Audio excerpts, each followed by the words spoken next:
Ya, keluarga Indonesia kembali lagi bersama kami di Kumpul Keluarga. Tadi di segmen sebelumnya kita bahas bagaimana anak itu mudah sekali loh meniru orang tua. Apapun itu, apa yang dia rasakan dari panca inderanya akan dia lakukan lagi.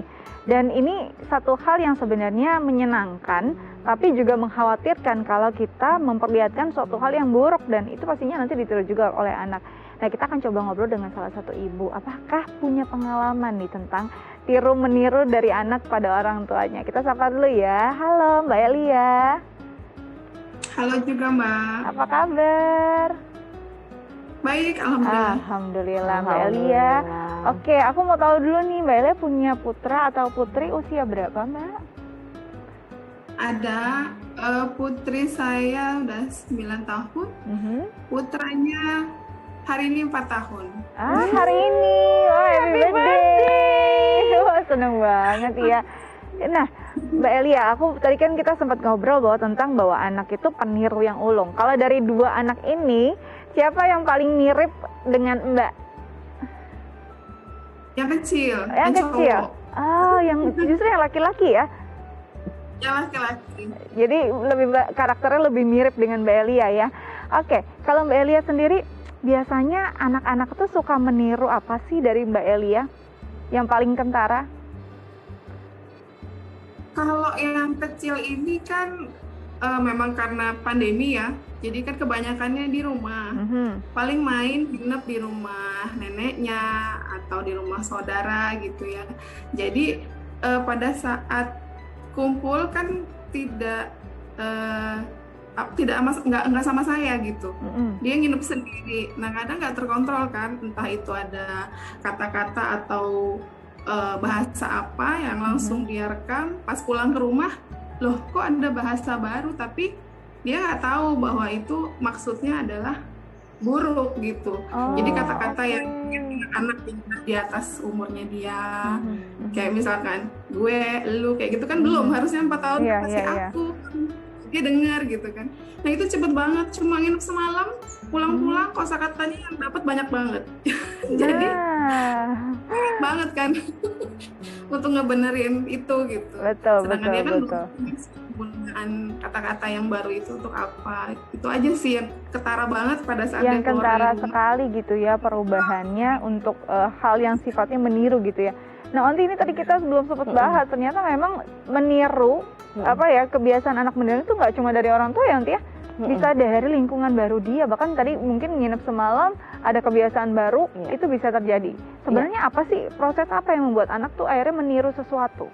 Iya, betul. Jadi yang dia lihat kan tentunya bukan cuma orang tua, tapi setiap orang, setiap kondisi peristiwa yang memang sedang dia hadapi gitu. Makanya dia main sama tetangga atau main sama saudaranya sebentar aja, dia akan meniru tuh apa yang dia lihat dan dia dengar.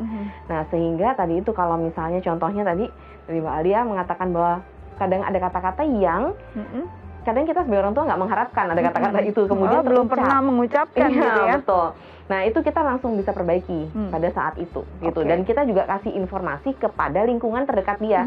Karena kan namanya anak-anak masih usia seperti itu kan, dia langsung menyaring, menyaring, dia langsung mengcopy kan. Nah, sehingga dia pun nggak tahu terkadang artinya gitu. Mungkin dia akan menggunakan mirip misalnya, oh gue itu aku misalnya. Dia akan menggunakan mah gue misalnya gitu kan. Tapi dia nggak tahu bahwa itu tuh kenapa nggak boleh gitu ya kan. Nah, sehingga yang kita beritahu tuh sebaiknya dua sisi, si anaknya sama lingkungannya gitu. Jadi misalnya contohnya kita bilang sama saudara-saudara kita, misalnya pada anak-anak remaja yang besar-besar gitu ya, tolong ya kak, atau tolong ya bang, nanti kalau misalnya ada lagi main sama dedeknya, pakainya aku, jangan gue, misalnya gitu. Terus kasih tahu juga ke si anak kita, ngomongnya itu aku gitu, karena kan kamu masih kecil, jadi pakai katanya aku, gue itu ntar kalau untuk orang dewasa, misalnya seperti itu. Jadi kita kasih tahu supaya si anak kita itu tahu mana yang memang boleh diucapkan, mana yang tidak, seperti itu. Oke, jadi memang harus benar-benar diberi pengertian, nggak cuma pada si anak ya, pada orang lain gitu.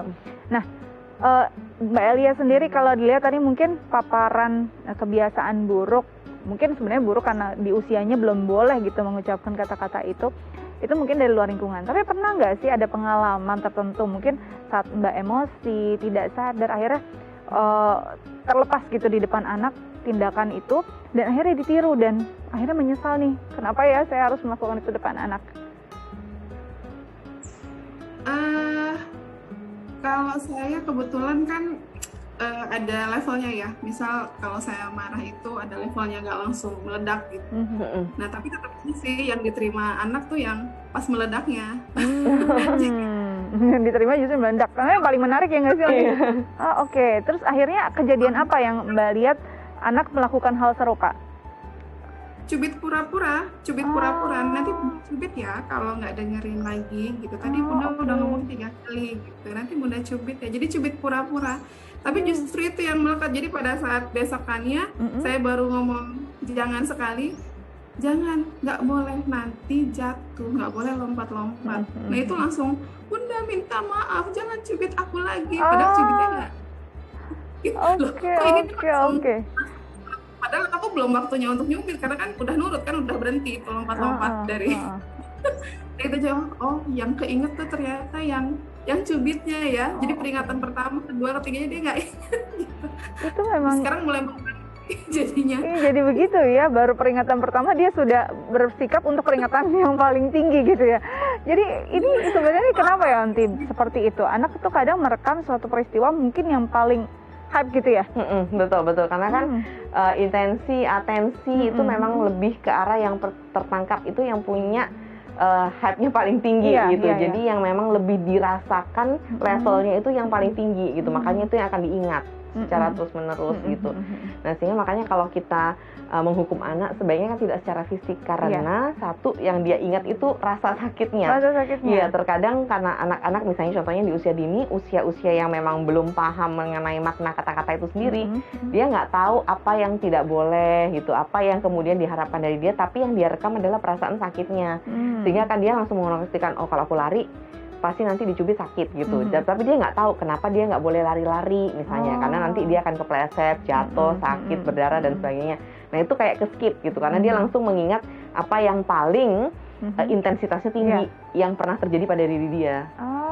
Oke. Jadi memang harus memilah-milah juga ya ekspresi emosi kita pada anak ya, karena anak bisa kadang-kadang Mami tetap jahat deh, Mami nggak sayang deh, padahal mungkin dia melupakan hal-hal yang sifatnya ringan, ingatnya yang paling terkena aja perasaan dia seperti makanya apa. Kalau untuk anak usia dini, kita kalau mau membenarkan harus langsung pada saat itu. Berbeda pada saat nanti dia udah remaja sama dewasa, kan kita lebih ke arah oke, kasih dia waktu, setelah santai baru kita bisa bicara. Itu kalau untuk anak-anak remaja dan juga orang dewasa. Tapi kalau untuk anak usia dini, karena atensinya terbatas gitu kan ya, jadi kalau kita mau membenarkan sesuatu, either kita mau minta maaf, misalnya kita memberikan contoh yang nggak baik, misalnya kita berbohong, atau kemudian kita memberikan tadi perlakuan kasar pada dia, tapi itu kita nggak sadari, dan kemudian pada saat kita sadar kita tahu salah, benerinnya langsung saat itu, gitu. Misalnya maaf ya Bunda salah, misalnya seperti itu. Sayang, tadi mana yang sakit gitu.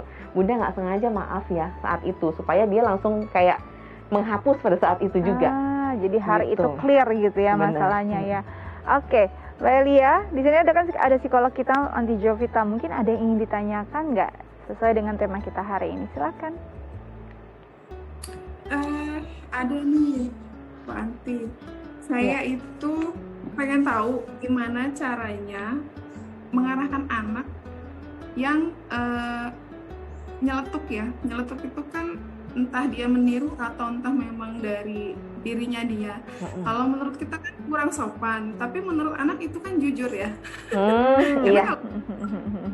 Lagi ngomong, ada yang nggak sesuai sama dia, kayaknya Bunda nggak sesuai dia ngomongnya, dia nyeletuk gitu. Tapi nyeletuknya itu menurut kita kan nggak sopan gitu.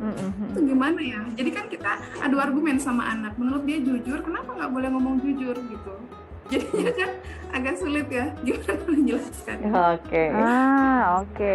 Jadi memang kadang-kadang ekspresi jujur anak itu bisa jadi suatu hal yang dianggap orang lain kayaknya kurang pantas gitu. Betul. Nah, bagaimana Onti? Tapi tidak menghalangi dia juga untuk mengekspresikan diri. Ya, ini bagus sekali pertanyaannya, karena langsung terjadi. Dan terkadang itu terjadi misalnya di hadapan orang lain pada umumnya, dan biasanya yang bikin nggak sesuai adalah berkaitan dengan fisik kan. Misalnya contohnya, kok Om gendut? Nah, tetot gitu kan. Terus kita langsung, wah harusnya nggak ngomong di sini nih, seperti itu kan. Nah, memang kalau untuk anak-anak di bawah 3 tahun memang dia nggak bisa nyaring gitu. Jadi yang dia tahu adalah ya memang jujur, karena yang diajarkan sama dia kan emang jujur dan bagaimana mengekspresikan. Nah, dalam hal ini memang lingkungan yang memang harus memahami si anak gitu, karena dia orang yang bersangkutan paling kita sebagai orang tua di situ bisa bilang, maaf ya dia memang ini sih soalnya kalau ngomong jujur atau nyeplos, dan memang kan masih kecil, dan saya rasa orang-orang dewasa di sekitarnya mencoba memahami hal itu. Ya. Tapi kalau dia sudah paham, misalnya contohnya ya, usia 5 tahun ke atas, dia kan sudah paham mana yang boleh, mana yang tidak. Nah, kita bisa masukkan bahwa yang diomongkan ke orang itu yang memang contohnya memang pantas.